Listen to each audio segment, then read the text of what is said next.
No se me conectan. ¿O se les acabó la batería? No, sí tienen. Es que yo miré su usuario, no. Ah, póntelo otra vez. No, así nomás. Oh, Y ahí está de contacto. entraron todos los que estaban en la sala de espera, así que vamos a iniciar que es el 10º y último café de conversado virtual. Estoy como entre alegre y triste. Alegre que hemos hecho 10, triste porque es el último. Pero bueno, y vamos a hablar, bueno, este es de nuestra nueva modalidad, es cierto, que es de ramas poco conocidas del derecho, aunque quizás esta es la más conocida de esas ramas poco conocidas, que es el derecho ambiental. Y la idea es justamente que sea una conversación súper relajada, muy interactiva y entretenida con la profesora Magdalena Prieto, que la idea es introducirlos un poco a esta rama que es el derecho ambiental, y que está cada día más en boga y que es cada día más importante.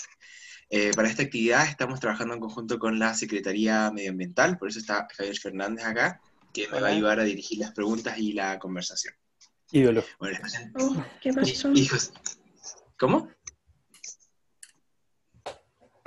Bueno, les presento a la profesora Magdalena Prieto, que es abogada y doctora en Derecho de nuestra escuela, de la Pontificia Universidad Católica de Valparaíso.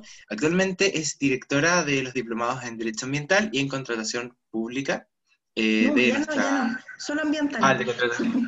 Ya, solo ambiental, ok. Sí. Ya, bueno, es solo directora del diplomado de Derecho Ambiental en nuestra casa de estudios. Ha realizado muchas publicaciones en revistas y es coautora del libro de la justicia ambiental ante la jurisprudencia, actas de la segunda jornada de justicia ambiental. También se ha adjudicado proyectos de investigación Fondesit, que sería bases jurídicas para una acuicultura sustentable, análisis de la eficacia de los instrumentos de gestión ambiental, el 2006. Sin nada más que decir, bienvenida profesora, y bienvenidos todos. Muchas gracias. Yo no sé dónde sacan tanta información. En internet Oye, se pueden encontrar muchas cosas, aunque no siempre sí, actualizadas. así veo. Está bien, mientras no digan mi fecha de nacimiento, estamos bien.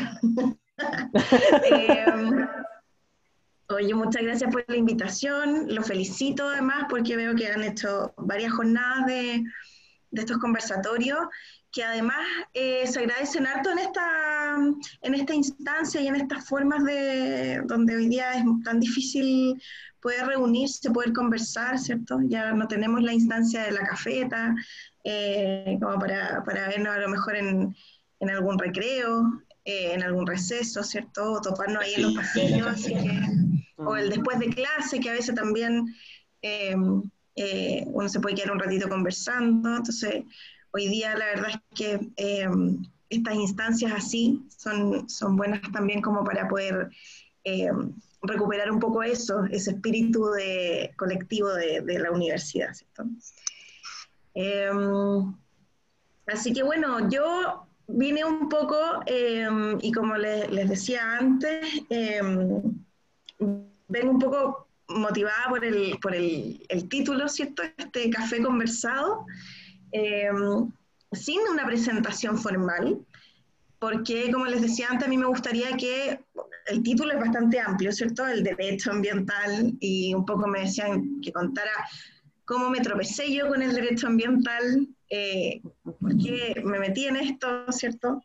Cuál ha sido mi experiencia, y que vayamos conversando el derecho ambiental, que tiene muchas aristas y muchas cosas que contar, ¿cierto?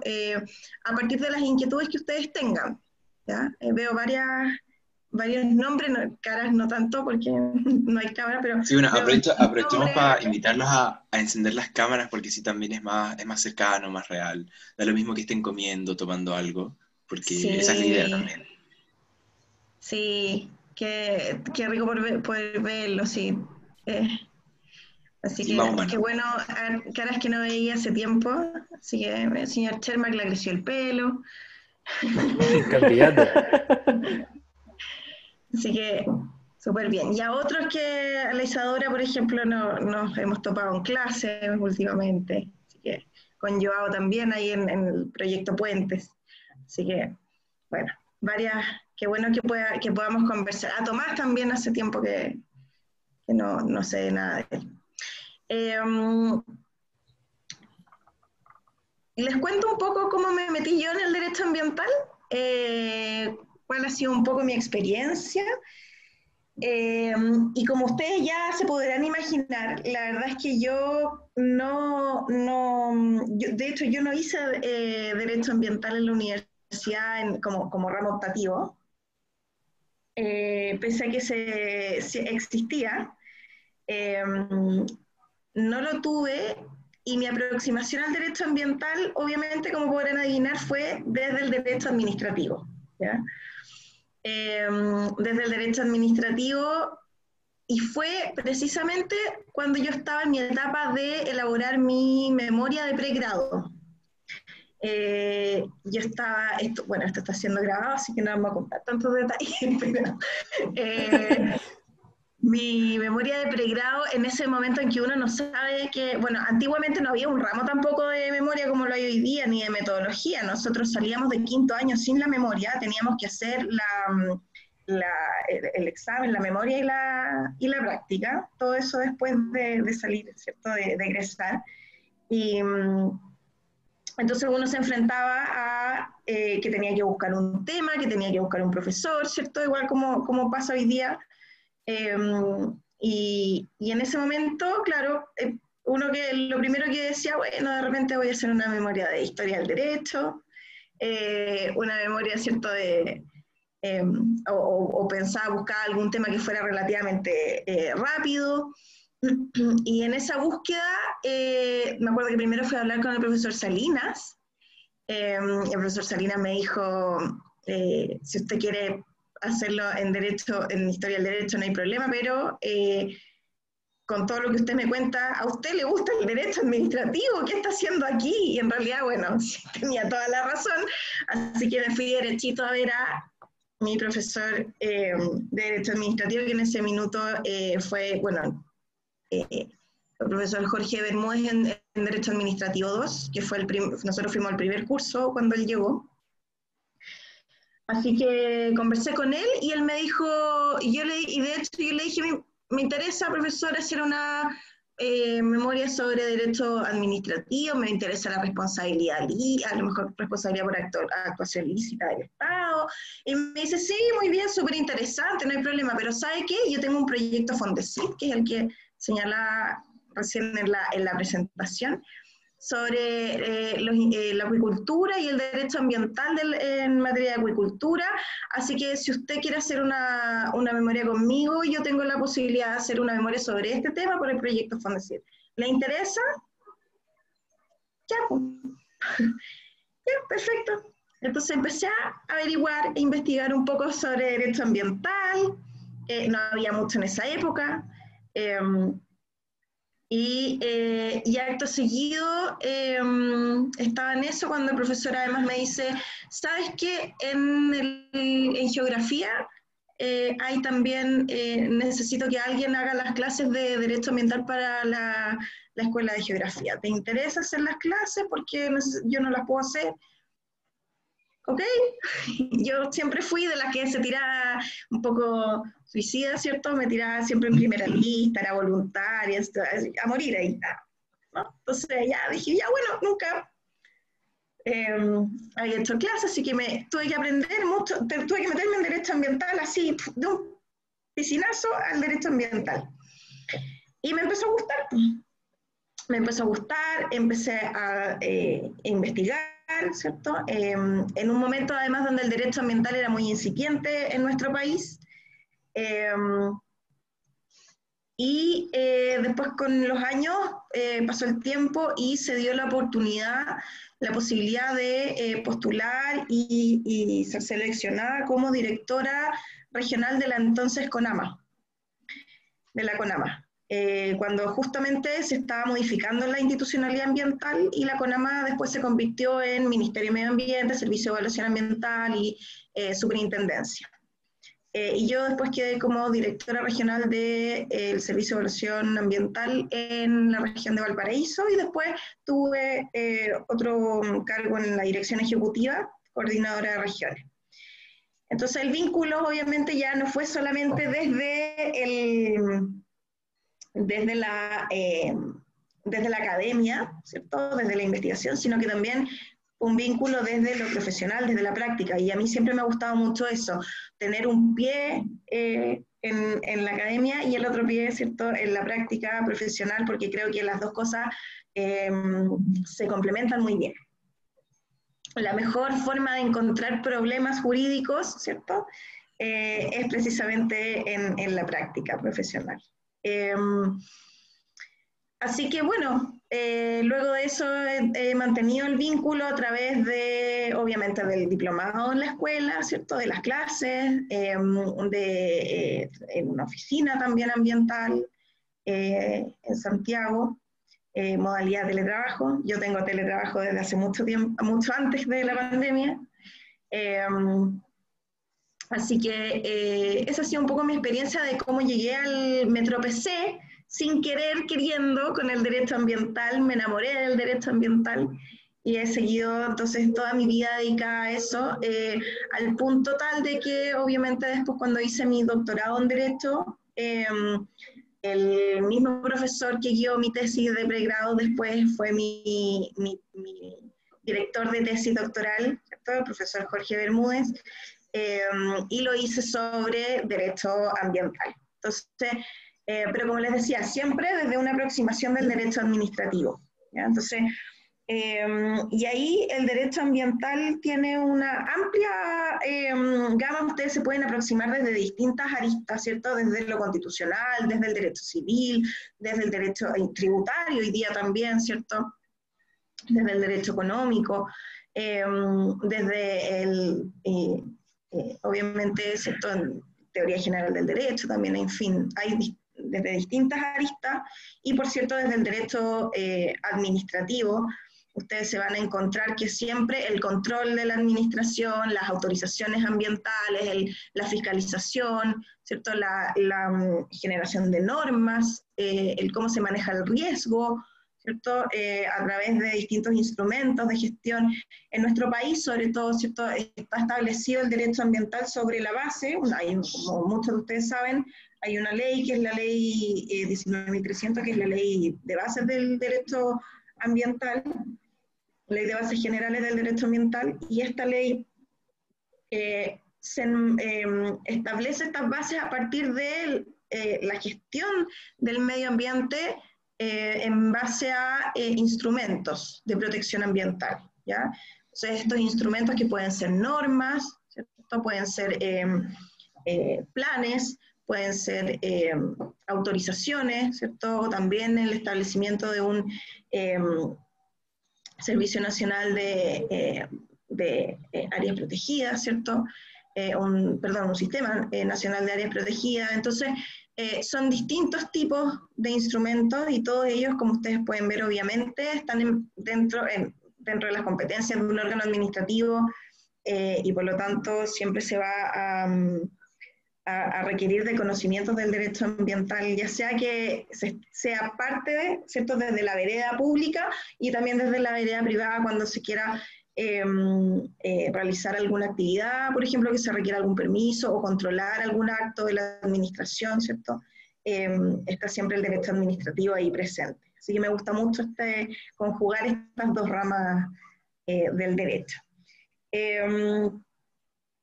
Yo no sé, antes de seguir un poco contándoles del derecho ambiental, no sé si alguien tiene alguna duda, alguna pregunta, algo como para que esto sea un diálogo también. No estoy hablando yo sola.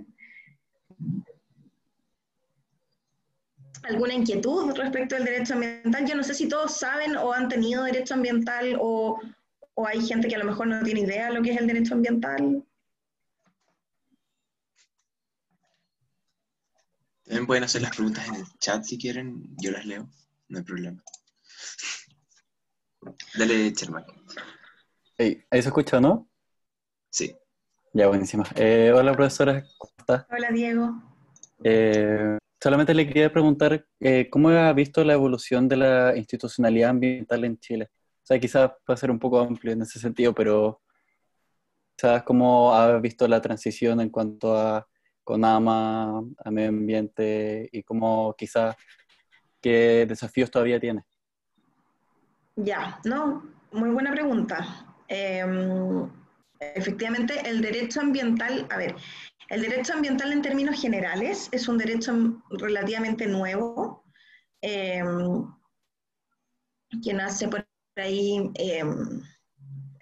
por los años 50, 60, ¿cierto?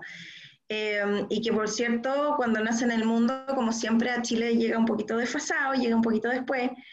¿Cierto? Teníamos algunas normas en distintas leyes, ¿cierto? Relacionadas con derecho ambiental, pero no había nada que estableciera criterios unificados, ¿cierto? En materia ambiental hasta la década de los 90, con la llegada de esta ley 19.300, ¿ya? Entonces, con la ley 19.300 se unifican los criterios, llega hasta estos instrumentos de gestión ambiental y una institucionalidad, ¿cierto?, que es esta CONAMA, la Comisión Nacional de Medio Ambiente, que yo siempre digo, que los que han tenido clases conmigo ambiental, saben que yo siempre digo que la CONAMA era una especie de maestro chasquilla porque tenía que hacer todo en materia ambiental, ¿cierto? Era el que generaba las normas, dictaba normas, ¿cierto?, los planes, evaluaba proyectos, todas las competencias en materia ambiental y las pocas, muy pocas, competencias sancionadoras que existían en ese momento, ¿ya? Porque era una locura que existían muchas obligaciones, pero muy poca sanción en caso de incumplimiento. Y fue eso precisamente lo que llevó a que, y la fiscalización y la sanción en materia ambiental estaba muy diseminada en otros órganos sectoriales, ¿ya? Y siempre se dice que las anécdotas típicas, ¿cierto?, de que cuando pasaba algo, había algún evento, algún problema ambiental, llegaban, no sé, 7 camionetas distintas con 7 fiscalizadores de distintos servicios, ¿cierto?, que cada uno estaba mirando, uno miraba la parte de aguas, el otro miraba la parte, ¿cierto?, de, no sé, bosque. Entonces, no había esta mirada general ambiental, ¿ya? Y fue eso precisamente lo que, cuando quisimos entrar a la OCDE, uno de los informes arrojó que existían falencias importantes en materia de fiscalización y sanción. Y eso llevó a que el año 2010, con la ley 20.417, se modificara la institucionalidad, ¿cierto? Se dejara de lado esta Comisión Nacional de Medio Ambiente como órgano único, que además, si bien es cierto, el jefe del servicio, ¿cierto?, que el presidente ejecutivo, en el fondo, el director ejecutivo, perdón, de esta Comisión Nacional de Medio Ambiente tenía el rango de ministro, pero en realidad era un ministro sin ministerio, entonces no tenía el mismo peso político que puede tener un ministerio, ¿cierto? Entonces se lleva el año 2010 a modificar la ley y a crear esta nueva institucionalidad que incluye un Ministerio de Medio Ambiente, un Servicio de Evaluación Ambiental dedicado a evaluar proyectos, ¿cierto? Y la Superintendencia de Medio Ambiente con amplias facultades de fiscalización y sanción, en donde se pasa de un modelo de coordinación a un modelo de monopolio y de rectoría técnica en la fiscalización y la sanción ambiental, ¿ya? La superintendencia es la que lleva la batuta en el fondo y organiza a través de programas y subprogramas de fiscalización al resto de los órganos sectoriales que también van a poder fiscalizar en materia ambiental, pero bajo las directrices técnicas de la Superintendencia de Medio Ambiente, ¿ya? Y eso en general también obviamente se creó, dado que en ese momento eran amplias competencias y se tenían, hay distintos intereses siempre involucrados en materia ambiental, ¿cierto? Como en todo. Entonces se crearon, se hizo un pacto político, ¿cierto?, para que pudiera ver la luz esta ley y esta nueva institucionalidad, pero bajo la condición también de que se crearan otras dos instituciones, el Servicio de Biodiversidad y Áreas Protegidas, para que se hiciera cargo de todas las áreas protegidas, ¿cierto?, en vez de CONAF, que es, como ustedes saben, una corporación de derecho privado, y los tribunales ambientales, principalmente para controlar la actuación de la superintendencia y de los otros órganos, pero principalmente de la superintendencia porque se tenía un poco de susto, ¿cierto?, de estas atribuciones que tenía este órgano. Desde ese punto de vista, y eso ya van sus buenos años, bueno, la ley 20.417 ya tiene 10 años, ¿cierto? Los tribunales ya tienen un poquito menos, pero ya llevan varios años de operación, ¿cierto?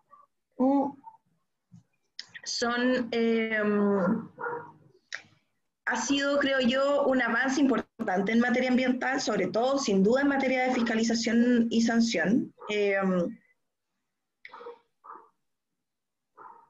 Eso ha hecho que, de alguna manera, el separar también la institucionalidad ha llevado a que los instrumentos de gestión ambiental que están radicados, su elaboración o su ejecución, ¿cierto?, en distintos órganos, se vean potenciados, como les decía antes, ¿cierto?, en la medida que era un maestro de Chasquilla, la CONAME, que tenía muchas cosas, muchas competencias, no podía, por temas de recursos, a lo mejor potenciar todo. Entonces, habían, por ejemplo, pocas normas de calidad ambiental, pocas normas de emisión, a diferencia de lo que ahora que se ha llevado adelante, se están dictando y hay procedimientos para poder dictar muchas más normas de calidad o de emisión o revisión de normas que ya existen, o la elaboración de planes de prevención o descontaminación. Deudas históricas como la de Quintero Puchuncaví, ¿cierto?, que llevaba años con un plan de descontaminación absolutamente descontextualizado de lo que sucedía en la realidad y que se logró ahora, por ejemplo, actualizar, ¿ya? Y dictar uno nuevo acorde a la realidad actual. Entonces, lo mismo con la evaluación. El hecho de que existe un órgano que está dedicado a la evaluación de proyectos implica que también se mejoran los estándares de evaluación. Y por lo tanto, en la medida que mejoramos los estándares de participación ciudadana, mejoramos los estándares de evaluación de impacto, ¿cierto?, de evaluación de protección al medio ambiente, en definitiva, que es lo que nos interesa. Y todo esto, por cierto, controlado con estos tribunales ambientales que han... algunos son un poco críticos de los tribunales ambientales, y ahí, bueno, a lo mejor habría que ver de qué manera, ¿cierto?, yo creo que ahí sí a lo mejor pueden haber algunas deudas desde el punto de vista de el acceso, por ejemplo, a la justicia, que sin perjuicio de lo cual, en la práctica, eso se ha ido, el propio tribunal y la Corte, ¿cierto?, se han encargado de ir ampliando el acceso de las personas a la justicia ambiental. Cuando hicimos las primeras jornadas de justicia ambiental, cuando recién partieron los tribunales, se tenía mucho miedo de que estos tribunales fueran unos tribunales de alfombra roja y que fueran solamente para titulares de proyectos, para empresas, ¿cierto? Y la verdad es que hoy día uno se da cuenta que a raíz de la interpretación de ciertas normas, de la creación de teorías como la de la invalidación impropia, se ha incluido también a terceros como acceso a la justicia. Perdona, que esta es la hora de los niños. ¿Qué pasó? ¿Pero están? Ya, con cuidado. Chao. Perdón. Así que cosas pendientes, siempre hay cosas pendientes. Nunca va a dejar de haber temas pendientes, pero sí, obviamente que ha habido, creo yo, y el país ha sabido ir avanzando en la institucionalidad, acorde a los tiempos, sí, sin duda, sin duda. A veces somos buenos para mirar el vaso medio vacío y no vemos el vaso medio lleno. Nosotros somos uno de los países que en materia ambiental tiene los mejores estándares de transparencia. Yo me acuerdo se impresionaba, por ejemplo, de Argentina, bueno, de España, ¿cierto? Porque nosotros fuimos uno de los primeros en el mundo en tener los procesos de evaluación de impacto ambiental completamente en línea, donde cualquier persona podía acceder a toda la información, y estaba toda la información en línea de los proyectos, y ustedes si los ven, de estos proyectos de digitalización, si ustedes se meten, hay varios sistemas de información en materia ambiental, ¿cierto? Pero si ustedes se meten, por ejemplo, al CEA, a buscar proyectos, se les va a desplegar todos los procesos de evaluación del proyecto que ustedes busquen, con todos los procesos de reclamación, ¿cierto? De recursos administrativos,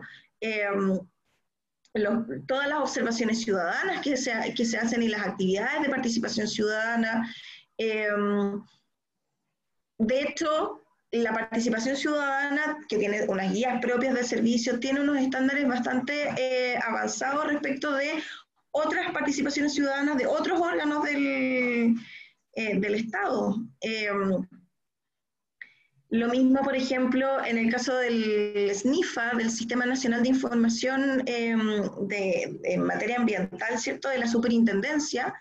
Si ustedes abren el SNIFA, van a encontrarse con todos los procesos sancionatorios en materia ambiental. Pueden ahí incluso buscar, dependiendo de los instrumentos de gestión ambiental que se están sancionando, si es una resolución de calificación ambiental, si es por una norma, ¿cierto? Una norma de emisión, por ejemplo, norma de ruido. Las sanciones, incluso se van a encontrar con una especie de DICOM ambiental, ¿cierto? Quienes han sido sancionados y si han pagado o no han pagado la multa, por ejemplo. También está establecido ahí.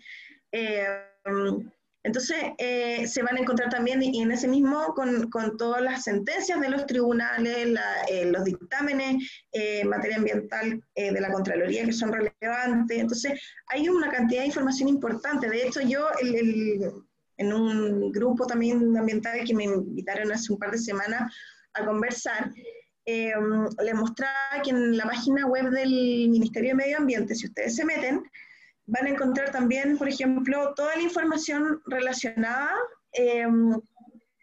Sí, gracias, el SNIFA. Ahí Javier me traduce.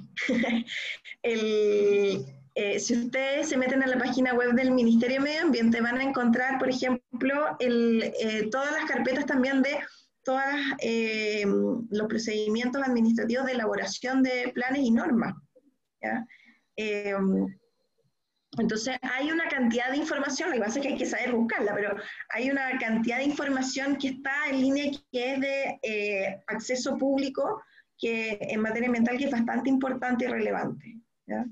Y eso es bastante bueno, porque eso finalmente lo que hace es mejorar la información para efectos de una mayor participación, ya sea desde el punto de vista de participación en los procesos administrativos como interesado, o en la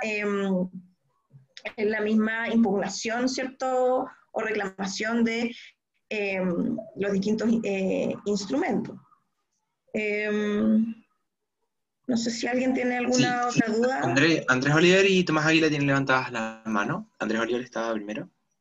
Sí, ¿se me escucha bien? Sí, súper. Bacán. Profesora, quizás mis preguntas son dos preguntas. Para mí el vaso medio vacío, sin perjuicio de que la situación ha avanzado mucho, sobre todo en los últimos 10 años. He escuchado de varias voces que la actual institucionalidad ambiental, particularmente en la parte jurisdiccional de institucionalidad, pienso planes ambientales más tercera sala de la Suprema, ha habido criterios súper disímiles.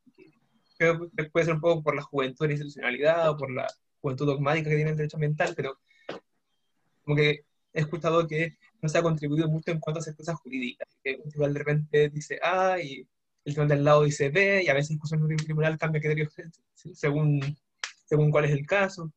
Quiero preguntarle su opinión sobre ese tema, si es pesimista al respecto, si es optimista.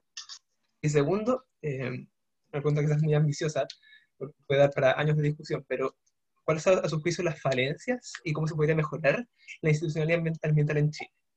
Muchas gracias por participar acá. No sé si Tomás al tiro o yo o le respondo y después... Como prefiera usted, en verdad. No sé. Tomás, si quieres, al tiro y después yo... Hola, profesora, tanto tiempo. Hola, Tomás. ¿También le creció el pelo, Tomás? Sí, no, mire cómo estoy. La cosa es que a mí no me queda muy bien el pelo largo, en vez de verme así como una cabellera, no sé, bonita o algo así, me crece como a los Beatles, sí. Ah, pero tiene su estilo también. Sí. Yo le quería hacer en realidad 2 preguntas. A mí como le había comentado en su momento, a mí me tocó hacer una pasantía en el área medioambiental. Fue una sorpresa para mí, nunca pensé que trabajaría en el ámbito ambiental, siempre me di en el ámbito corporativo, pero fue una linda experiencia. Y una de las cosas más interesantes es que se está dando una conexión entre 2 áreas del derecho que antes estaban completamente separadas, como lo es el derecho de aguas y medio ambiente, porque cada vez más los conflictos, el contencioso administrativo que está conociendo los tribunales ambientales incorporan asuntos de aguas. Por ejemplo, cuando un proyecto que va a pasar por una EIA, una evaluación de impacto ambiental, que son los proyectos que generan más impacto al medio ambiente, a diferencia de las declaraciones de impacto ambiental, incorporan en su proyecto, pues, no sé, un proyecto minero, pozos de 350 acciones que sean de 350 litros por segundo, y muchas veces eso involucra construir bocatomas en ríos, desviar el cauce natural y un montón de cuestiones. Entonces, ¿usted cómo opina que se está dando esta interconexión entre el derecho de aguas y medio ambiente y la mezcla de competencias en ese caso? Porque normalmente los conflictos de agua se resolvían en la justicia ordinaria y ahora algunos están llegando a la justicia contenciosa administrativa especializada, que es el Tribunal Ambiental. Esa sería. Y otra pregunta, ¿qué opina usted del sistema estadounidense? Porque en Estados Unidos la lógica de la evaluación de proyectos opera de una forma completamente opuesta a como ocurre aquí en Chile. Aquí en Chile el Estado asume un rol más bien pasivo respecto de la realización del proyecto. Es decir, los particulares gestionan el proyecto, contratan una consultoría, pagan unos cuantos millones, y el proyecto, una vez armado, se lo presentan al órgano que está encargado de evaluarlo, y el órgano va a discernir si es que los impactos están bien ponderados, las medidas de mitigación ofrecidas son adecuadas, hubieron instancias de participación ciudadana, fueron efectivas y cosas así. En Estados Unidos, el órgano se encarga de la evaluación del proyecto. Usted, de cara a un sistema que proteja mejor el bien jurídico protegido por el derecho ambiental, ¿qué considera que es mejor, el sistema que tenemos aquí en Chile o el estadounidense? Eso sería. Muchas gracias. Ya. Con esto ya tenemos hasta como las 10 de la noche. A ver, vamos por orden. La certeza jurídica. Efectivamente, una de las cosas que siempre una de las mayores críticas que se da, ¿cierto?, es en torno a la certeza jurídica y el hecho de que muchas veces lo que se está haciendo es generando distintas interpretaciones, muchas veces incluso opuestas, ¿cierto? O peor, ¿cierto?, que van más allá de lo que señala la propia norma, y por lo tanto eso genera problemas de certeza o de seguridad jurídica, sobre todo para efectos de las inversiones, ¿cierto?, en el país. Sin ir más lejos, está el caso, ¿cierto?, hace poquito de que la propia Corte Suprema señaló hace un par de semanas atrás. Entonces señaló que en realidad el artículo 10 de la ley 19.300, que toda la vida todo el mundo ha dicho y todos hemos dicho, ¿cierto?, que establece un listado taxativo de proyectos que deben ingresar al sistema de evaluación de impacto ambiental. Ahora dijo que en realidad no es taxativo, sino que en la medida que sean susceptibles de generar impactos ambientales, también van a tener que ingresar al CIA. Bueno, obviamente eso genera una incertidumbre enorme en los que quieran titulares de proyectos o actividades tienen que ver si es que ingresan o no ingresan, o a veces incluso cuando le preguntan, pasa muchas veces que le preguntan al servicio de evaluación ambiental si tiene que ingresar su proyecto de evaluación, el servicio le dice que no, y después la superintendencia le dice, ¿sabe qué? Yo interpreto esto de otra manera, en realidad, o la misma corte, ¿cierto? Le dice, en realidad no me sirve lo que dijo el servicio de evaluación ambiental, que es el órgano competente en la materia, sabe que no lo voy a tomar en cuenta porque en realidad yo tengo una interpretación distinta y sí tiene que ingresar al CIA, ¿ya? Que es lo que ha pasado también muchas veces con otros proyectos. Bueno, a ver, efectivamente ahí hay un problema, ¿cierto? Pero un problema de certeza, pero en realidad yo creo que eso es parte de la tensión que siempre va a haber entre distintos intereses, ¿cierto? A propósito de la protección del medio ambiente. Y lo que yo creo es que nosotros, la mejor manera en materia ambiental de acotar la incertidumbre, ¿cierto? Y de dar una mayor certeza es teniendo en miras siempre la finalidad de protección ambiental. Y yo sé que a veces, porque yo lo veo y lo vivo, ¿cierto? Que a veces los proyectos, obviamente por un tema de recursos, por un tema de financiamiento, por un tema de timings también, o de tecnología disponible, etcétera, no siempre pueden ir al máximo, pero en la medida que uno tenga presente siempre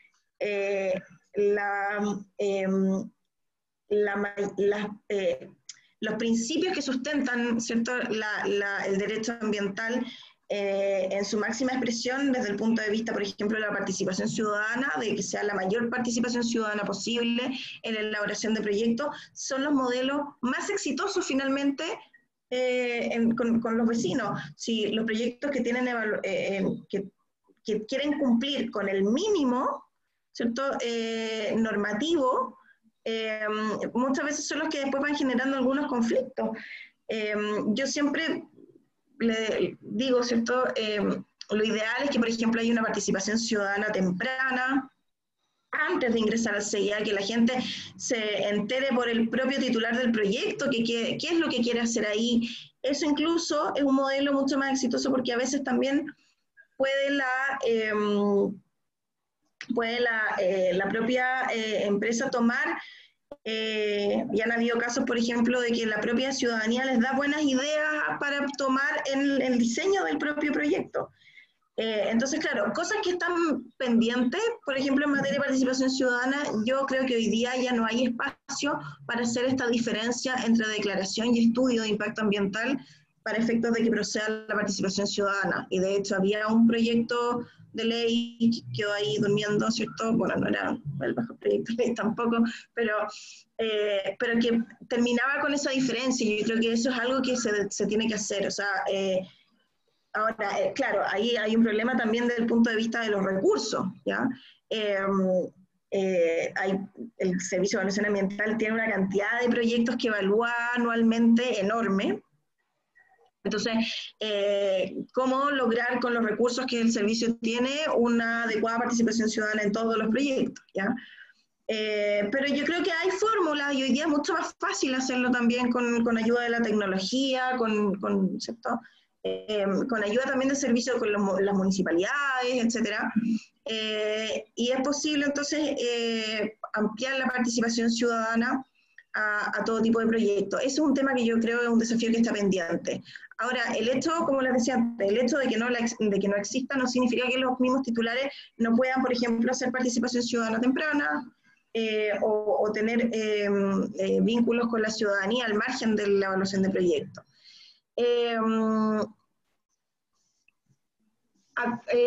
La verdad es que para efectos de la certeza existen normas hoy día, existen bastantes, existen reglamentos, entonces yo no sé, ahí el problema a veces se da más por las interpretaciones y no sé si el generar nuevas normas va a mejorar el problema, ¿ya? Yo creo que el tema va como por cómo interpretamos en las normas y cómo logramos llegar a un equilibrio entre los distintos intereses de los particulares y de los intereses públicos, ¿ya? en mira siempre de la protección ambiental. En la medida que eso se logre, yo no me cabe ninguna duda de que va a haber mucha mayor certeza, porque si ustedes ven lo que dice la Corte Suprema hoy día, en realidad la Corte Suprema está diciendo eso. Oiga, son cosas a veces de sentido común. Oiga, haga consulta indígena, no la termine anticipadamente, ¿ya? Es como evidente, ¿cierto? Oiga, aquí hay una ciudadanía que quiere participar en el procedimiento de este proyecto. Dele cabida a la ciudadanía de que haga las observaciones ciudadanas que corresponden. Hay personas que quieren también impugnar a lo mejor o que se controle esa labor fiscalizadora, ¿cierto? O sancionadora de la superintendencia. Permítale, ¿cierto? Que también tengan acceso a la justicia. Son cosas como que en realidad yo no sé si, o sea, hoy día como que con los tiempos que corren hay que hacerlo, ¿ya? Eso respecto de la certeza, podríamos hablar mucho más respecto a la certeza jurídica, pero es un poco eso. ¿Cuál era la otra pregunta, Andrés? Se me fue el... Problemas y posibles soluciones a la definición ambiental en Chile. Falencias, sí. Ya. Posibles soluciones, esto como para hacer una tesis de doctorado, pero ahí yo creo que desde el punto de vista de, como les decía, por ejemplo, desde la evaluación de proyecto, un poco lo que ya les decía, efectivamente, y ahí también hago el link con lo que me preguntaba Tomás, de cuál es desde el punto de vista de la evaluación ambiental, por ejemplo, cuál es el mejor modelo. Sí, yo creo que ahí sería muy bueno, por ejemplo, tener este modelo de screening y scoping que tienen en Estados Unidos, donde, y que eso también a lo mejor ayudaría con el tema de la certeza jurídica, por ejemplo. Efectivamente, lo que se hace en otros países y en otros modelos es que el titular del proyecto de actividad que debe evaluar sus impactos ambientales los evalúa, o sea, antes de ingresar su proyecto, hay una etapa previa, ¿cierto?, en donde se establecen como una especie de términos de referencia en materia ambiental en conjunto con la autoridad. ¿Ya? Entonces, la autoridad tiene una participación relevante desde un inicio también en determinar cómo se va a hacer, ¿cierto?, qué es lo que se va a requerir para efectos de evaluar los impactos de un proyecto. Eso hoy día efectivamente hay un problema también con lo que se hace en Chile, ¿cierto?, de que efectivamente es el titular el que presenta la información, el titular es el que elabora la declaración o el estudio, o un tercero contratado por el titular, ¿cierto?, un consultor. Entonces, después llegan a evaluación y ahí se empieza a generar un problema también en la evaluación porque le empiezan a pedir cosas distintas, ya no era en realidad el modelo que usted corrió no tenía que ser así, los datos no tenían que ser esto. Entonces, ahí hay un tema relevante que se debería modificar. Y lo otro es, yo creo que hoy día, y por eso, ahí decía Andrés, bueno, el tema del vaso medio lleno, medio vacío. Lo que pasa es que yo insisto, la institucionalidad ambiental tiene muchas competencias. Si ustedes se van a la ley 19.300 y miran las competencias del Ministerio de Medio Ambiente, tiene una competencia relevante. El Servicio de Evaluación Ambiental es lo mismo. A veces el problema, y yo siempre digo, no podemos, con una ley, por ejemplo, no es una varita mágica que va a solucionar todos los problemas. A veces el problema es en la gestión y también en el tema de los recursos. En la medida que las instituciones públicas tengan mayores recursos, van a poder gestionar mejor sus competencias. Y, por ejemplo, efectivamente, los titulares, uno de los problemas es que los titulares de proyecto tienen que entregar ellos la línea de base.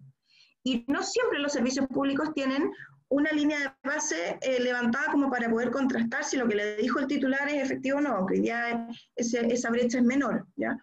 Pero de todas maneras, el Ministerio de Medio Ambiente y el Servicio de Evaluación Ambiental tienen tremendas competencias como para poder levantar líneas de base o información, ¿cierto?, en materia ambiental que se podría utilizar de manera sistemática para la evaluación de proyectos o para las denuncias o las sanciones, ¿cierto?, los procesos de fiscalización. Hay un montón de información que a veces no son tampoco capaces de gestionar correctamente, y finalmente eso pasa por una mejor gestión de los servicios, de entregar mayores recursos, pero no necesariamente mayores competencias porque las tienen, ¿ya? De hecho, ese fue el tirón de oreja que le hizo, por ejemplo, la Corte Suprema al Ministerio de Medio Ambiente y a otros órganos a propósito del caso de Quintero, del derrame de hidrocarburos, el recurso de protección, que le tiró la oreja a varios servicios y le dijo, oiga, usted, MIMBU, modifique el plan regulador. A veces estamos al debe en planificación territorial, tremendamente en Chile. La planificación territorial en realidad siempre es a posteriori, ¿cierto? Primero crece la ciudad y después se planifica, es una locura. Entonces, muchas veces los problemas ambientales, y de hecho el Jorge Bermúdez siempre dice, ¿cierto? O siempre yo lo he escuchado, que dice el mayor instrumento de gestión ambiental son los instrumentos de planificación territorial, y eso es verdad. En la medida que se planifique adecuadamente el territorio, se va a gestionar mucho mejor, ¿cierto? Desde el punto de vista ambiental. Entonces, ahí también tenemos un problema en cómo mejoramos la planificación territorial, ¿cierto?, de los distintos instrumentos, planes reguladores, planes para regular el uso del borde costero, ¿cierto?, etcétera, que se requieren para mejorar también la gestión ambiental.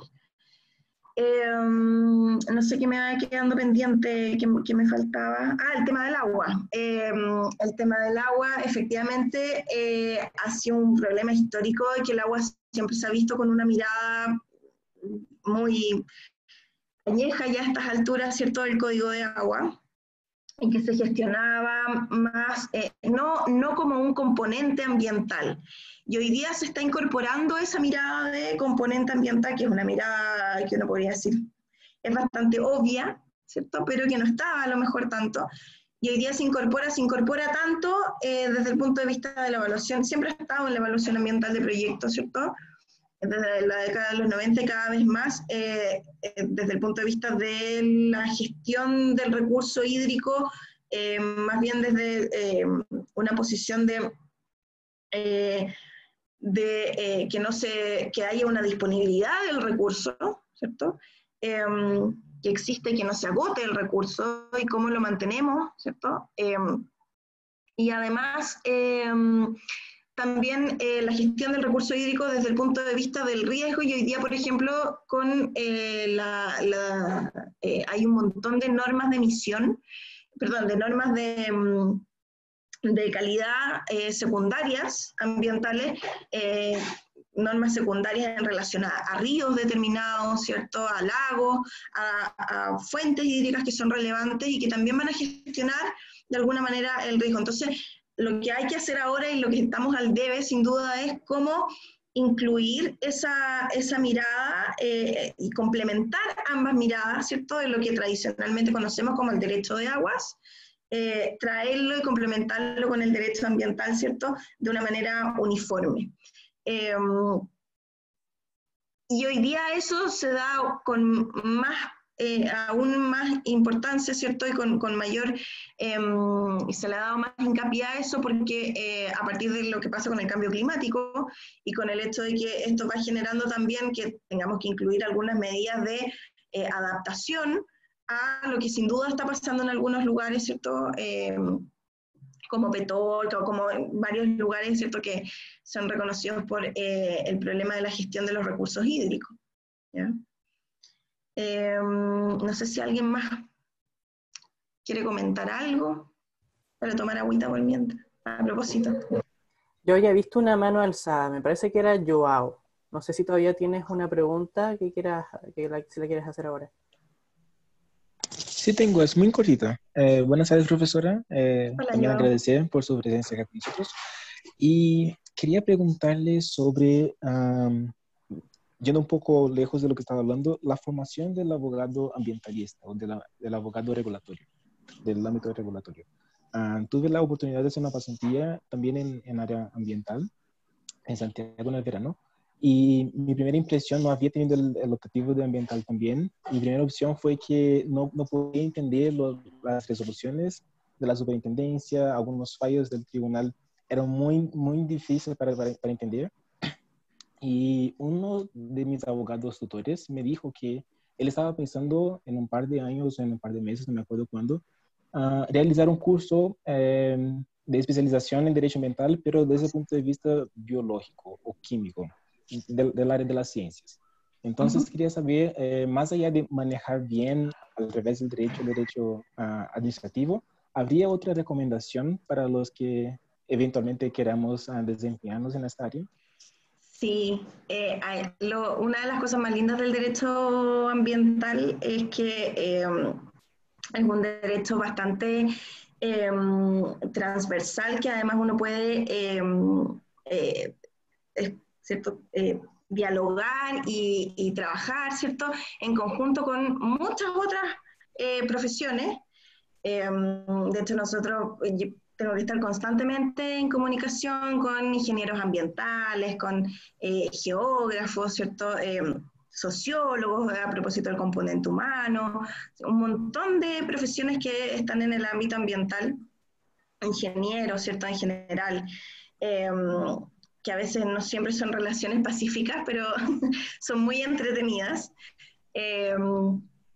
Entonces, efectivamente, ahí hay un trabajo importante que quiere hacer un abogado que se quiera especializar en materias ambientales, porque es un lenguaje que es desconocido para los abogados. Es otro lenguaje completamente distinto cuando uno recién se mete en esto y le hablan de los RILES, ¿cierto? De los residuos industriales líquidos, en general de los residuos, ¿cierto? De, no sé, cuando se empiezan a meter en procesos específicos, como procesos de, no sé, lixiviación en la minería, ¿cierto?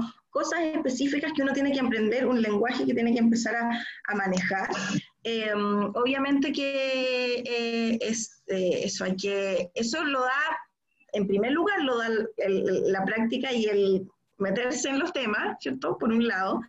Pero por otro lado, efectivamente existen posibilidades de hacer diplomados o magíster en el ámbito ambiental.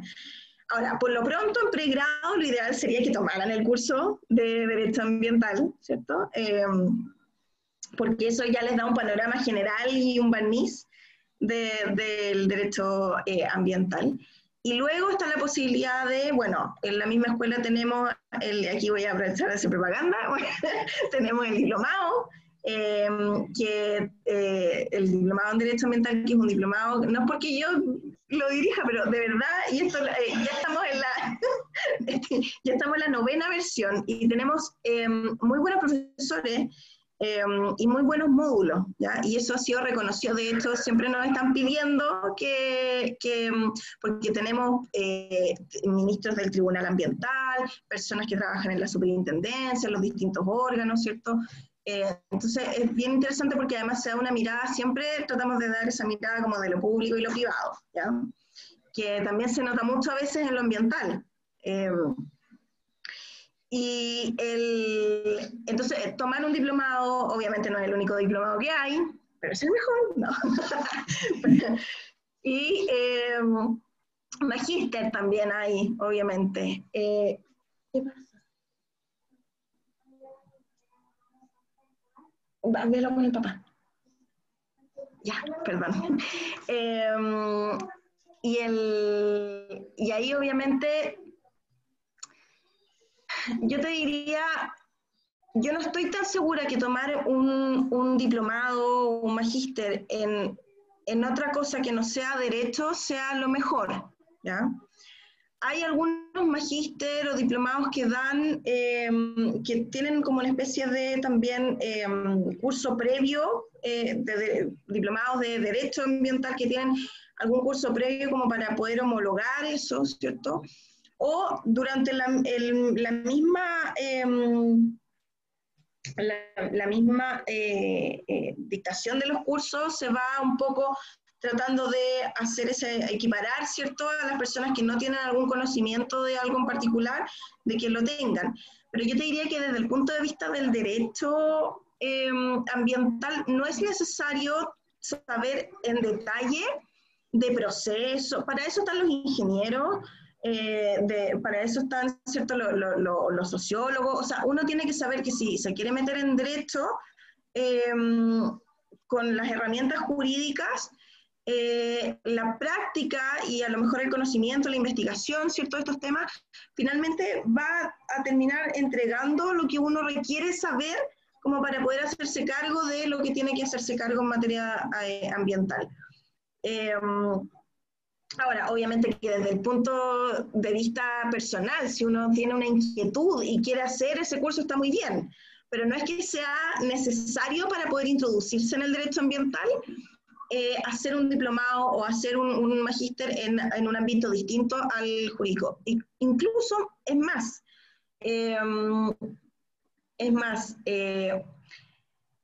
no es necesario,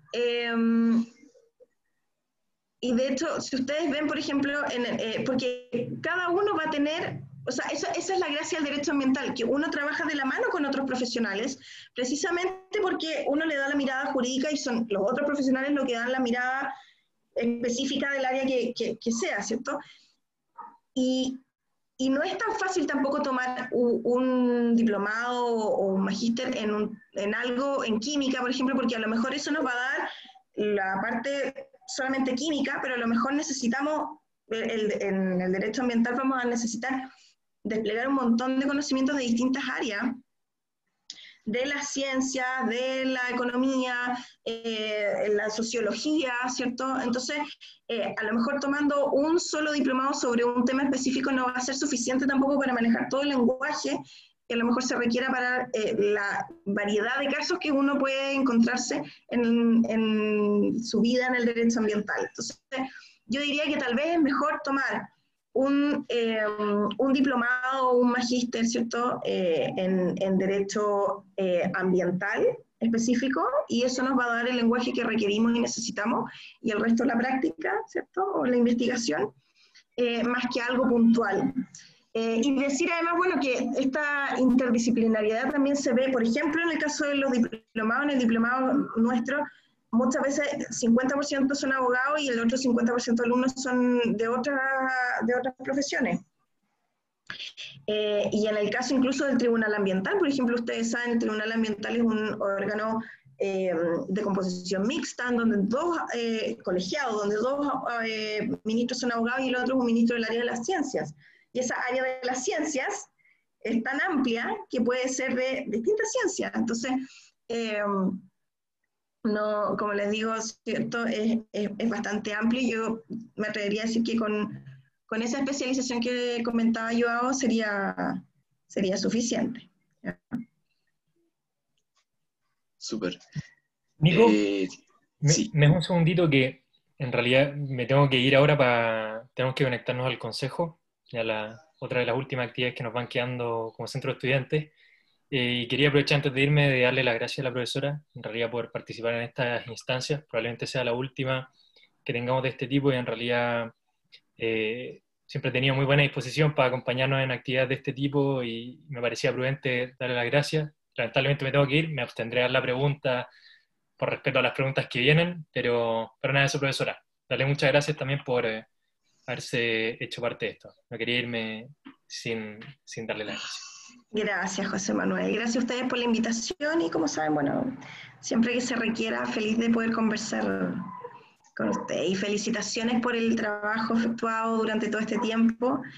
Ya sé que ya están terminando, ¿cierto? Así que el periodo. Así que felicitaciones y pues desearles lo mejor también en lo que venga. Gracias. En todo caso nos quedan preguntas, pero Valdivieso es el que tiene CG. Sí, nos seguimos conversando. Vaya nomás, Muy- Valdivieso. Muchas gracias, que tenemos Éxito. CG. Bueno, la mano que está levantando primero es la de Pablo Gutiérrez y después Tomás Águila. Hola, buenas tardes, profe, y buenas tardes a todos, a todas. Hola. Profe, Hola, quería Pablo. preguntar, tengo dos preguntas. La primera es, ¿cuál es el panorama que tienen los ambientalistas respecto a una regulación del medio ambiente y de las aguas de cara a una nueva constitución? Y segundo, ¿cuál es el mayor perjuicio de que Chile no haya firmado el Acuerdo de Escazú? Ya. ¿Y Tomás? ¿O no? Profesora, yo le quiero hacer una pregunta más de índole práctica. Usted, por ejemplo, en el día a día, a mí, por ejemplo, me tocó ver, no sé, cuando el estudio preparaba un proyecto, y gran parte del trabajo se lo llevaban las consultoras.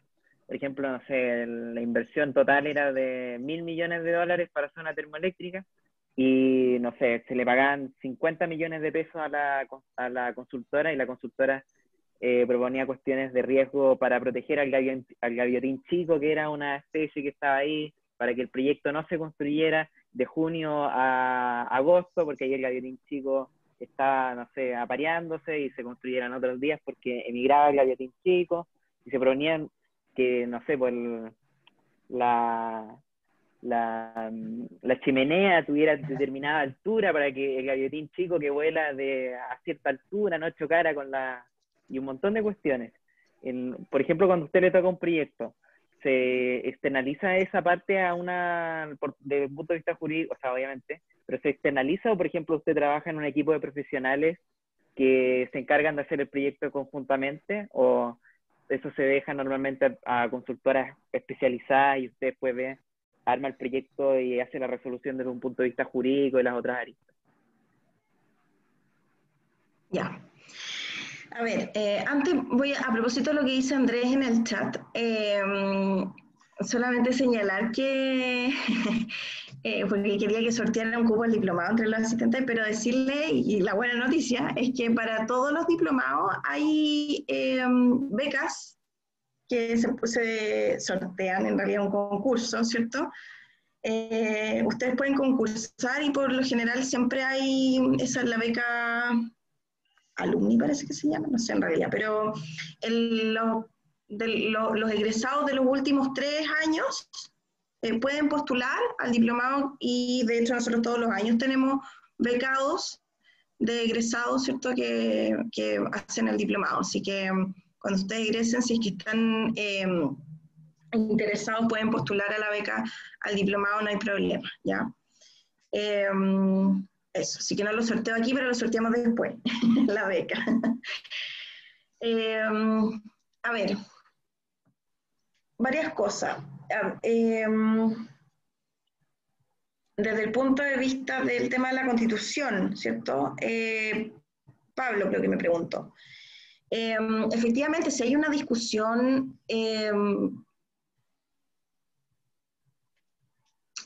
yo, para ser franca, a lo mejor aquí algunos se van a enojar conmigo, pero yo no sé si realmente se requiere una modificación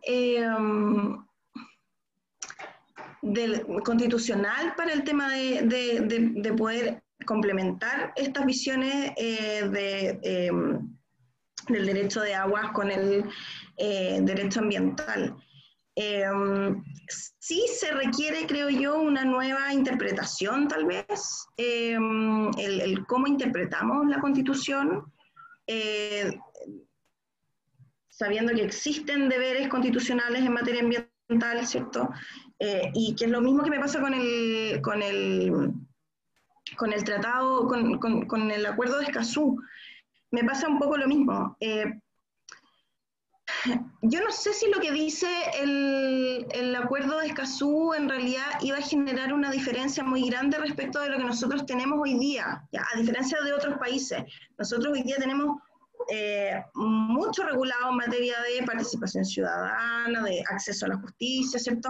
Tal vez habría que incorporar algunas cosas y modificar algunas cosas, pero no sé si es tanta la diferencia, porque en realidad ese acuerdo de Escazú no se pensó tanto porque Chile tuviese una deficiencia, sino que más bien porque otros países tenían deficiencia en materias ambientales, ¿ya? Entonces la idea era equiparar en la región, ¿cierto? Equiparar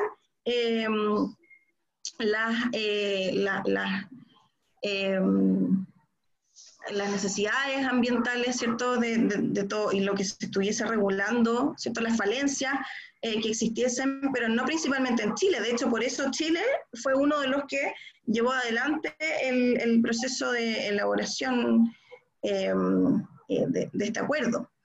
Entonces, si pierde tanto Chile, yo diría que en general, desde el punto de vista de regulación, a lo mejor no se pierde tanto, ¿ya? Sí creo que es un papelón internacional más o menos llevar adelante un proceso y después no firmarlo, ¿ya?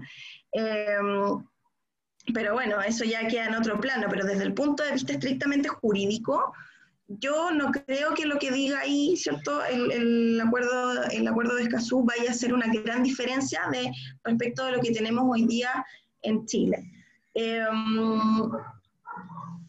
Entonces, efectivamente, ¿cierto? Lo que pasa es que hoy día todo depende de cómo interpretemos. Yo les decía que en materia constitucional tenemos deberes constitucionales, ¿cierto?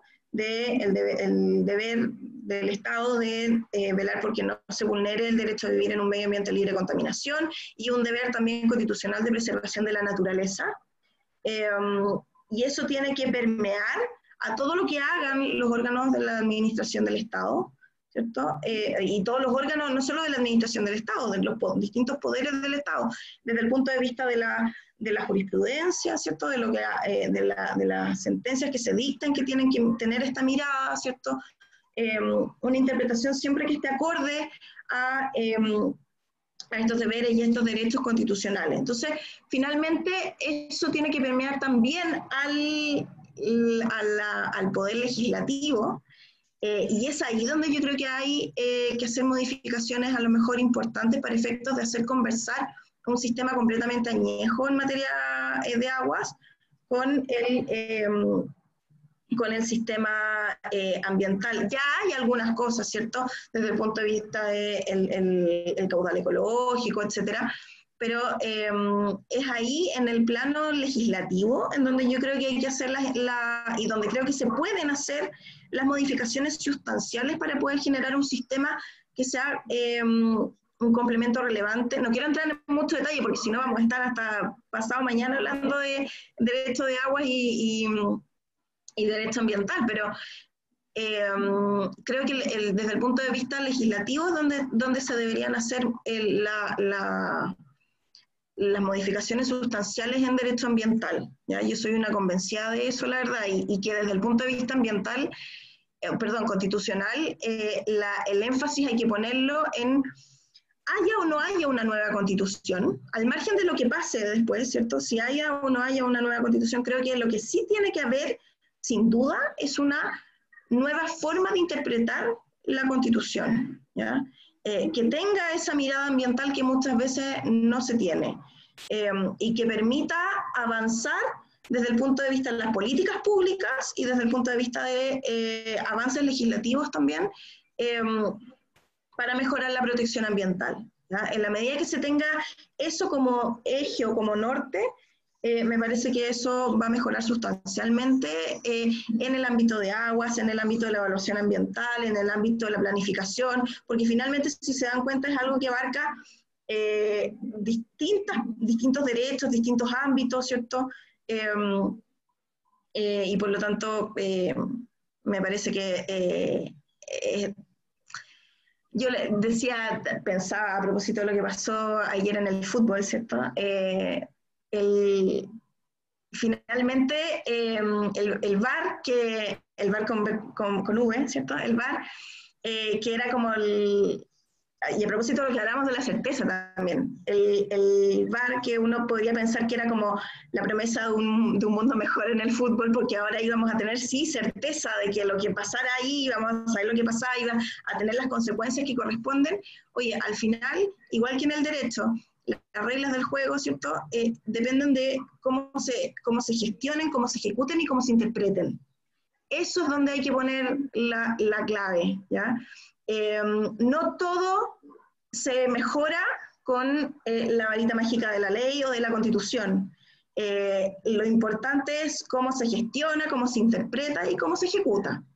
Si le damos recursos o no a las instituciones para poder hacer lo que tienen que hacer, la finalidad, en este caso una finalidad de protección ambiental. Si se empuja, ¿cierto?, para que eso se lleve adelante de manera adecuada, entonces se deberían producir cambios. No sacamos nada con modificar Constitución y con modificar la ley, si finalmente y al final del día vamos a interpretar de manera restrictiva, ¿cierto?, de manera mañosa, vamos a buscar los vacíos legales para poder llevar adelante cosas que a lo mejor con una mirada un poquito más de protección ambiental, ¿cierto?, podemos mejorarla sustancialmente solamente con la gestión, ¿ya? Eso. No sé si me faltó algo por responder. Yo creo que fue bastante claro. Tomás. Dale, Tomás. La pregunta que me había hecho Tomás, y que era, cuando yo hablaba era con respecto cómo, desde un punto de vista práctico, en su caso, cómo abordaba un proyecto... Ya, me acordé. En mi caso, a mí me tocó verlo desde buena mirada, pero no sé si se haga así en todos lados, porque me imagino que algunos equipos son más interdisciplinarios. Sí, en el lugar donde hice la pasantía lo externalizaba, ¿no?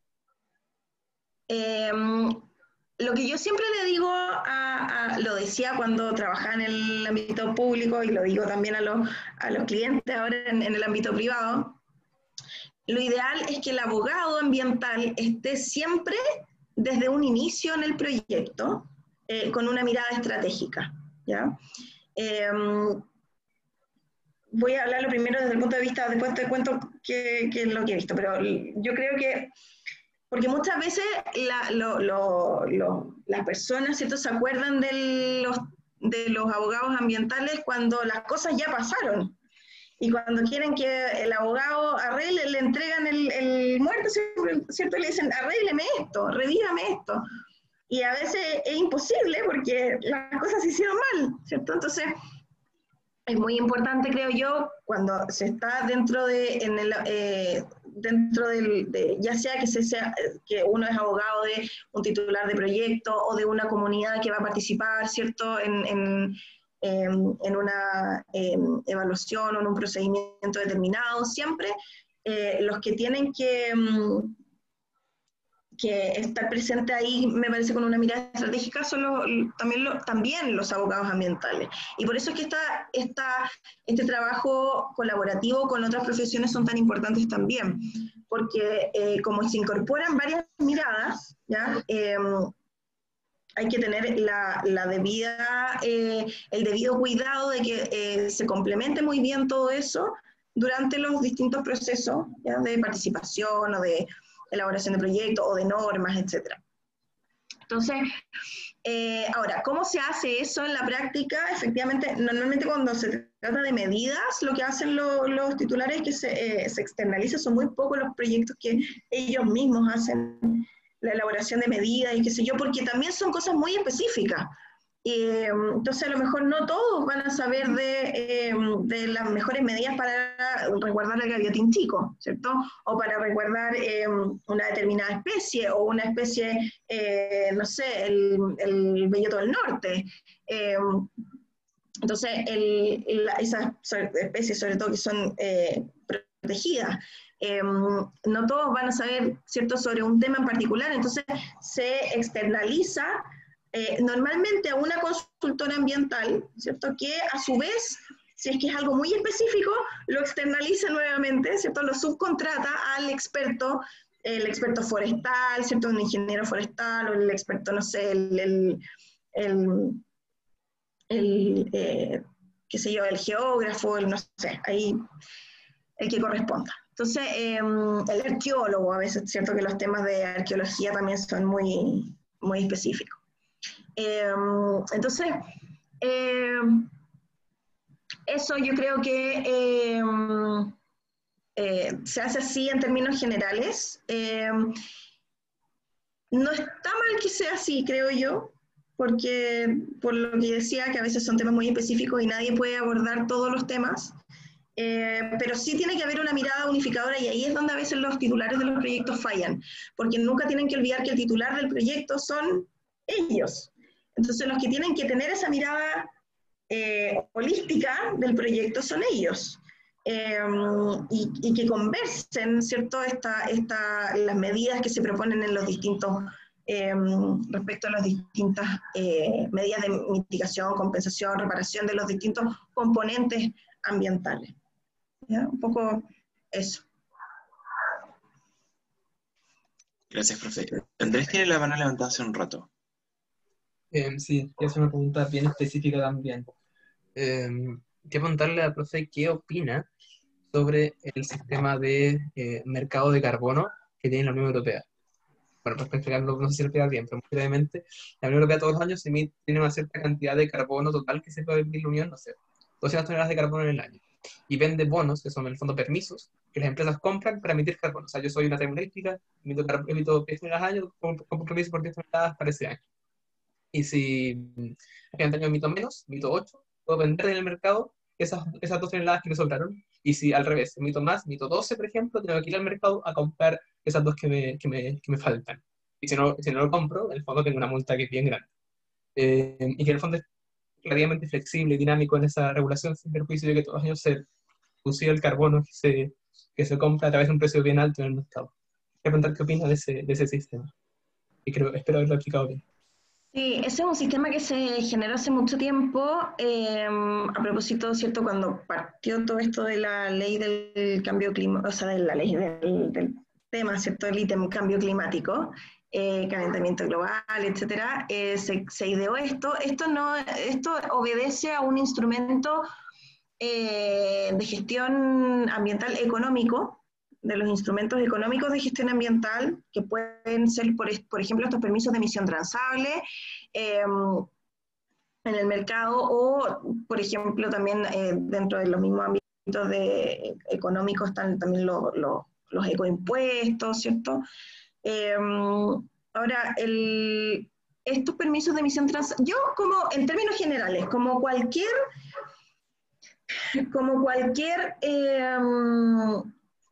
instrumento de gestión ambiental, perdón, antes de que eso, en términos generales, en la Unión Europea no fue muy exitoso el modelo, partiendo por ahí. No fue muy exitoso el modelo, pero en términos generales uno podría decir que los instrumentos de gestión ambiental solamente o meramente económicos no son suficientes, ¿ya? Obviamente esto se tiene que implementar en conjunto con otros instrumentos de gestión. En Chile, por ejemplo, existe de hecho la mención en la ley del establecimiento de permisos de emisión transable, ¿ya?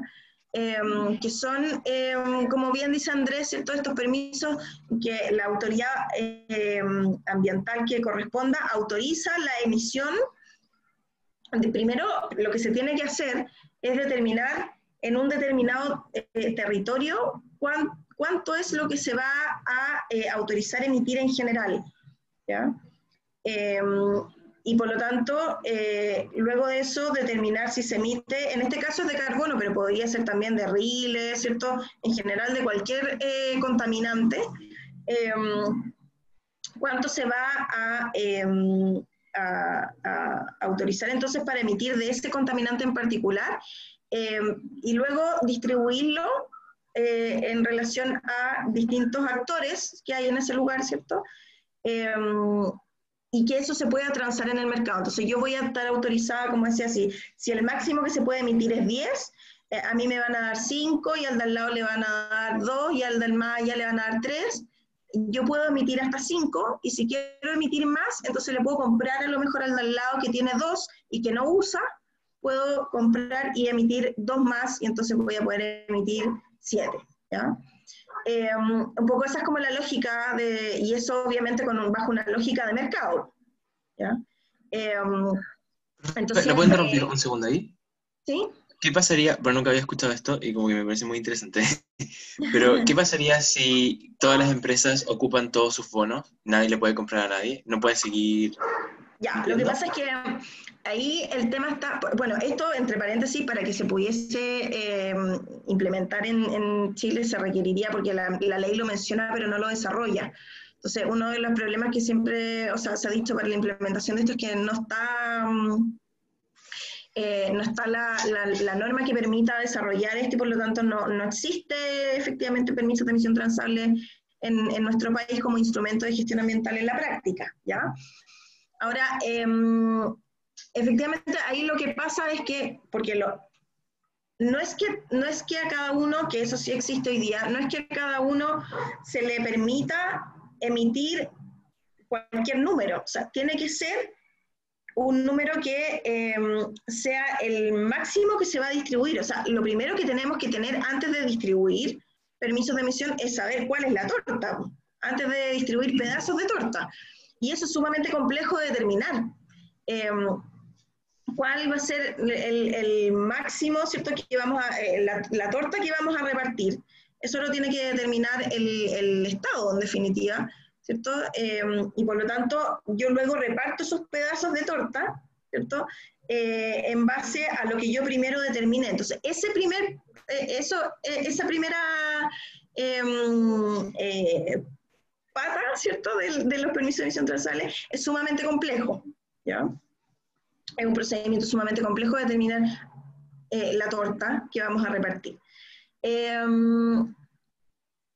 Y lo que pasa, entonces, como dices tú, si es que todos emiten lo que se les autorizó, bueno, ahí está precisamente el problema. Si se determinó bien la torta, por eso es que es un proceso complejo, es lo que estamos, los que nos pusimos todos de acuerdo que íbamos a admitir, y por lo tanto no habría problema, ¿cierto? Porque está emitiendo lo que se dijo que va a emitir, sin perjuicio de que después podemos entrar en un análisis. Esto estamos hablando solamente desde el punto de vista de la gestión de la emisión, sin entrar en un análisis todavía de si se generan daños ambientales, que ahí entramos a otro ámbito de la responsabilidad, ¿ya? Pero solamente desde el punto de vista de la emisión, si todos emiten lo que están autorizados a emitir, bueno, en teoría no debería pasar nada si es que determinamos bien la torta.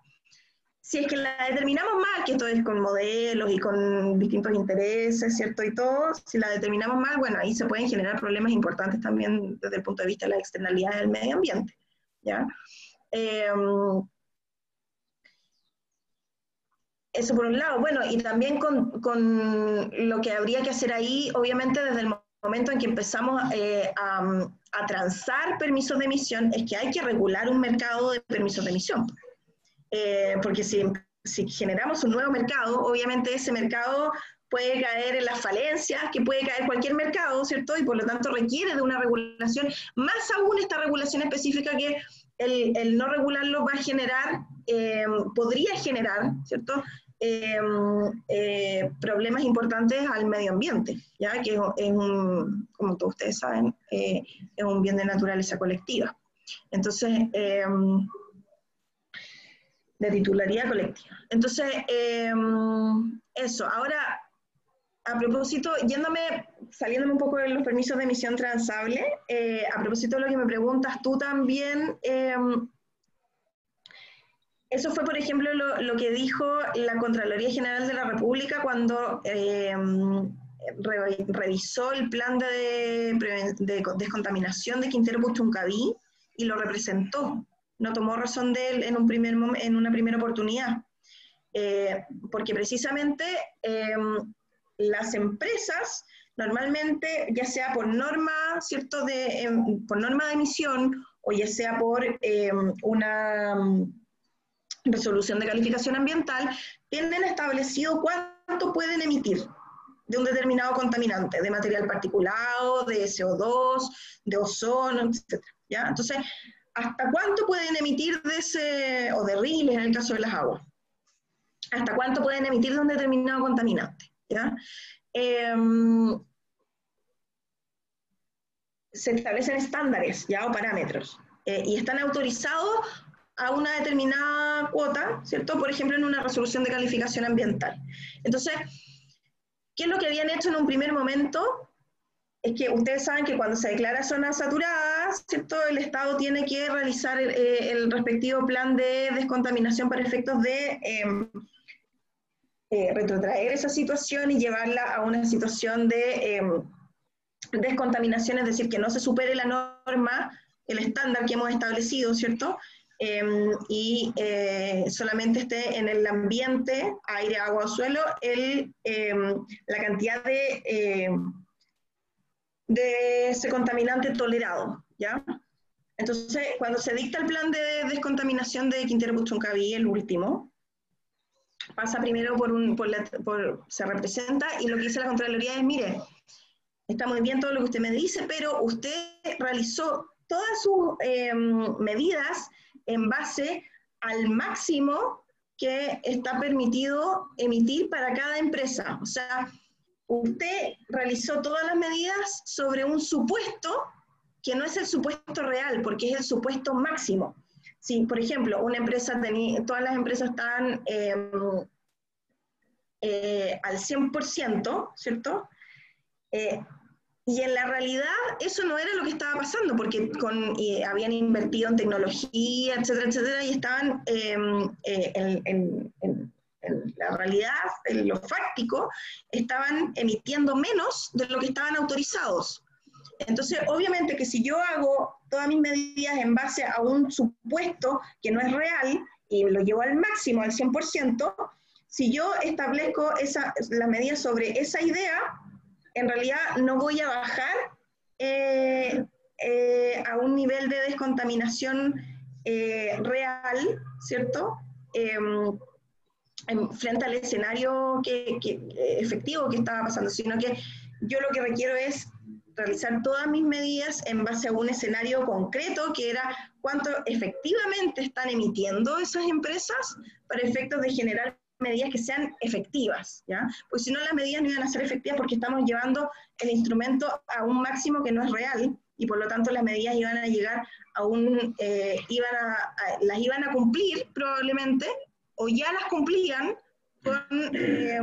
con la realidad actual, y por lo tanto no iba a haber un cambio real en el medio ambiente en esa zona. Por eso es que esa fue como un poco la lógica de la representación en el plan de descontaminación de Quintero Puchuncaví. Es un poco a propósito de lo que me preguntaba de qué pasa si todos emiten lo que están autorizados, ¿cierto?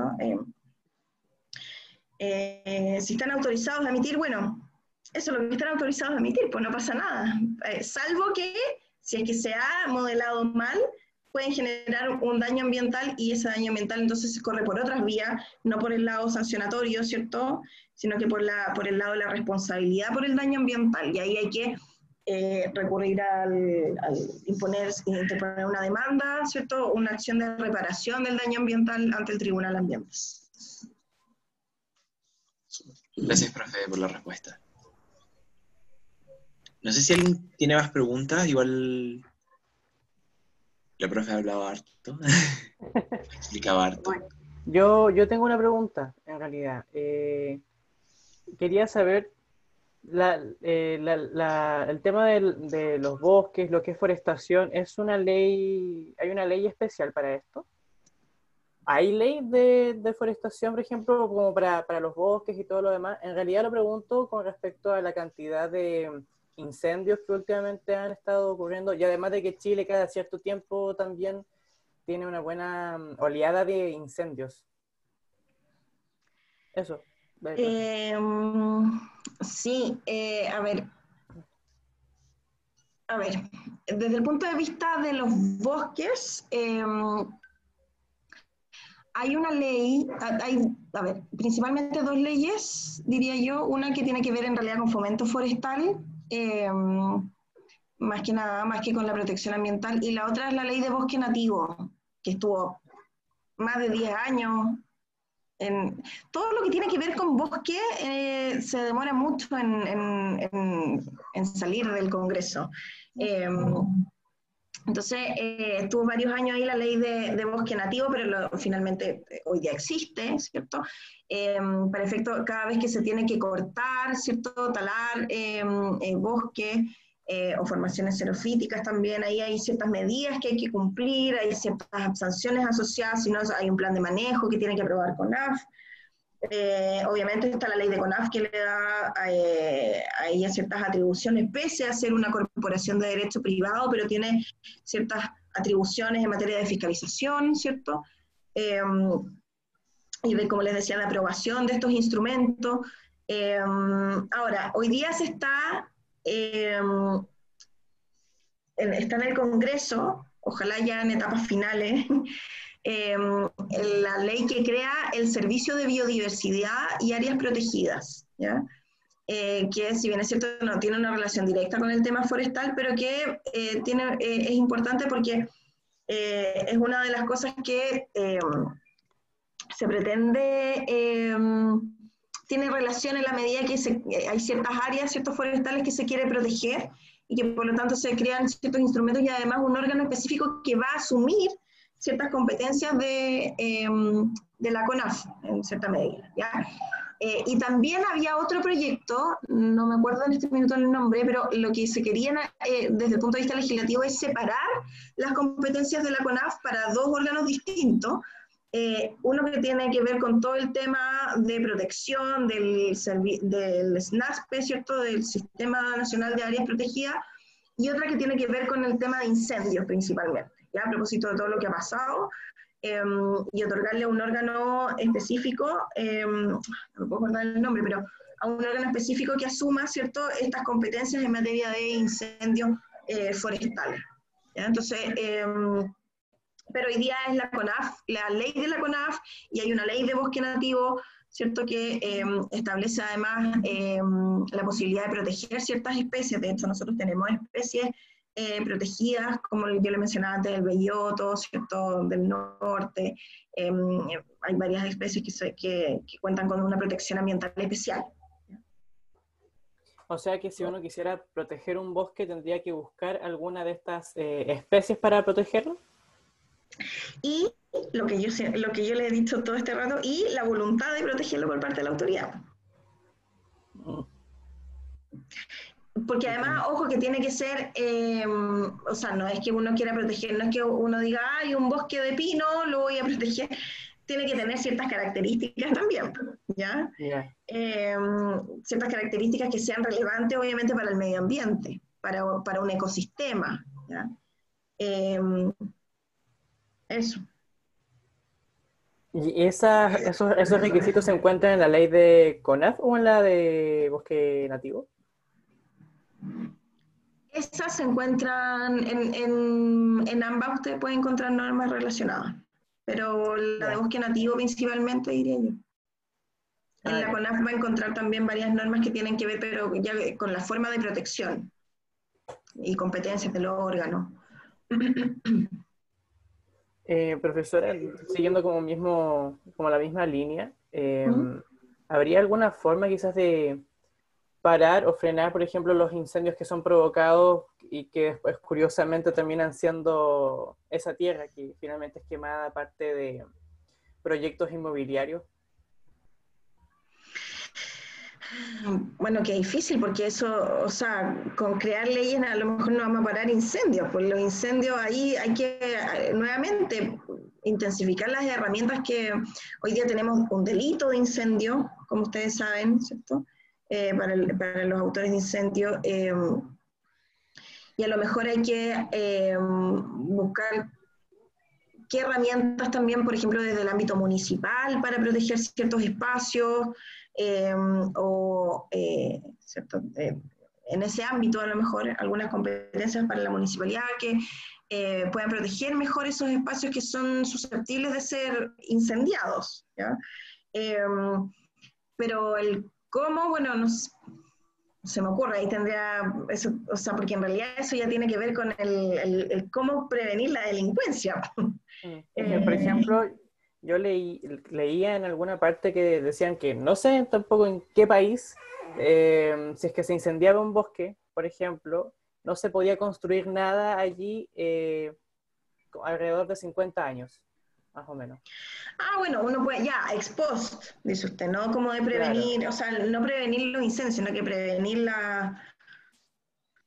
como la gestión del territorio. Y bueno, ahí se tendría que buscar, que primero hay que llegar a consensos sociales respecto de qué es lo que se quiere en ese caso, ¿cierto? Y efectivamente si lo que se busca es proteger esos lugares incendiados, ¿cierto? Para que no se construya, podrían existir ese tipo de normas.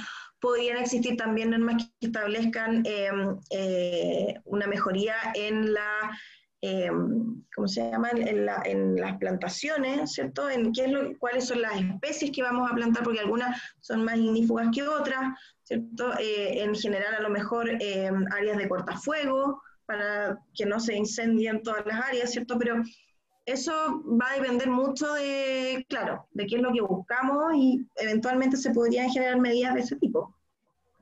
De hecho, pero eso no tiene que ver con lo que se ha construido después, pero en la evaluación ambiental de proyectos, muchas veces, como medidas de compensación, por ejemplo, cuando se va a reforestar, se busca precisamente especies que no sean ignífugas o que tengan ciertas características para evitar este tipo de cosas. Gracias, profesora. Todo súper claro. Sí, bueno, yo creo que con la pregunta de Javier podemos ir cerrando porque ya llevamos 1 hora 40. Yo creo que la profe debe estar súper cansada. Yo creo que sus hijos deben estar desesperados por tenerla de vuelta. Tiene hambre. Ya. Bueno, entonces para el bien de sus hijos, para que no mueran de inanición. Bueno, eso, les agradezco a todos por venir. Éramos poquitos, pero mejor porque se dio muy buena conversación. A veces somos muchos y nadie participa, pero éramos poquitos y hubo hartas preguntas, así que eso es lo importante. Sí, muchas gracias, profe, nuevamente por su disponibilidad hoy día viernes en la tarde. Y bueno, a todos. Y ahora los dejo invitados, además, ahora a las 8 hay un aquelarre LGTBQ+, con la Secretaría de Diversidad. Así que eso, muchas gracias a ustedes por la invitación y obviamente que quedo a disposición en caso de que necesiten algo, lo que ustedes quieran. Saben mi correo, así que cualquier cosa. Bueno, queda pendiente una conversación entre usted y la profesora Gómez. Uy, pues ya hablamos todos los días. Sí, no, pero con público. Está bien. Sí, no hay problema. Encantada. Podemos coordinar después algo también. Sí, súper. Bueno, eso, que estén todos muy bien, muy buen fin de semana largo. Muchas gracias, profesora, que esté muy bien. Gracias a todos. Bien.